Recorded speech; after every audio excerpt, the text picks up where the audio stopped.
Hello everyone, it's Mrs. Elford here. I'm going to read the story that had the most votes from the assembly, and that is A Dinosaur That Pooped a Planet, written by Tom Fletcher and Dougie Pointer and illustrated by Gary Parsons. Danny and Dinosaur liked to have fun. Some days they had lots, some days they had none. One day they were bored. They had no games to play. Danny said, "Dinosaur, what shall we do today? We could mow the lawn, we could tidy the place, we could do our chores, or we could go to space."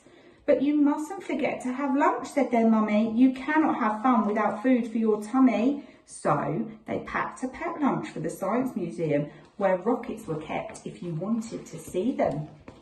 There were hundreds of rockets and spaceship surprises, tall ones and small ones of all shapes and sizes, and one that was ready to launch with a door big enough for a boy and his pet dinosaur. They ignored all the warnings, they couldn't care less.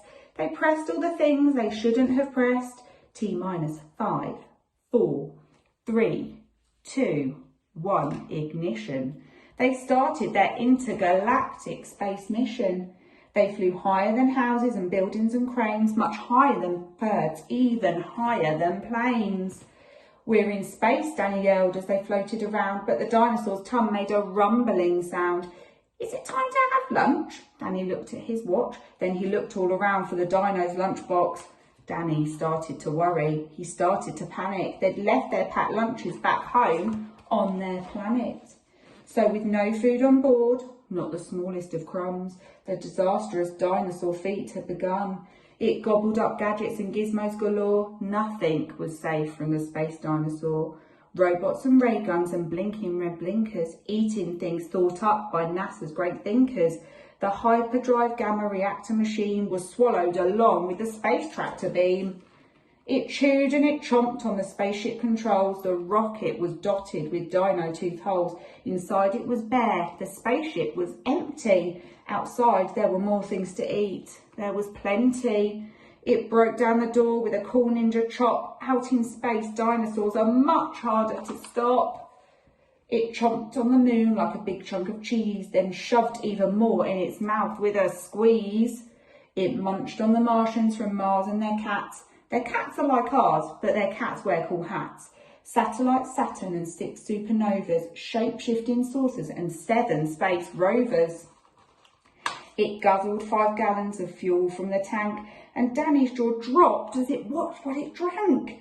With a crunch and a crack and a nom nom nom nom, in one dino gulp, their rocket was gone.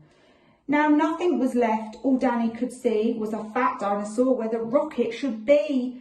And so they were stranded with no way back home, just Danny and Dino in space all alone. Now Danny was crying. He cried and he cried, he cried, and his tears filled his spacesuit inside. Unless they were going to stay there forever, the dinosaur needed to do something clever. With the feeling of guilt deep down in its gut, its brain brewed a plan involving its butt. It knew there was only one thing it could do to get them back home. It needed to poo. Like a poop-powered rocket, the dinosaur flew. Dan hopped on its back and he watched as it pooed. It pooped out the robots and ray guns and blinkers. The things NASA thinkers thought up were now stinkers. It pooped out the moon, it pooped out the stars, it pooped the space rovers and Martians from Mars. When Danny looked back, he could see a poop trail far out in space to the dinosaur's tail. They headed for Earth and they started to orbit. It pooped on the clouds, but the clouds just absorbed it. They flew past the buildings and streets of their town, leaving the houses all smelly and brown, and finally landed back down on the ground. "Hooray!" Danny cried. "We're home safe and sound."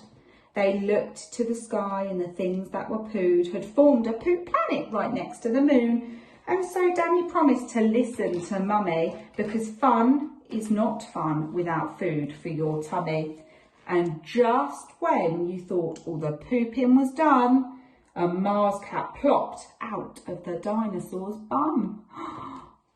Thank you very much. I knew that was going to be the one that was going to get the most votes. I'll see you all soon. Bye.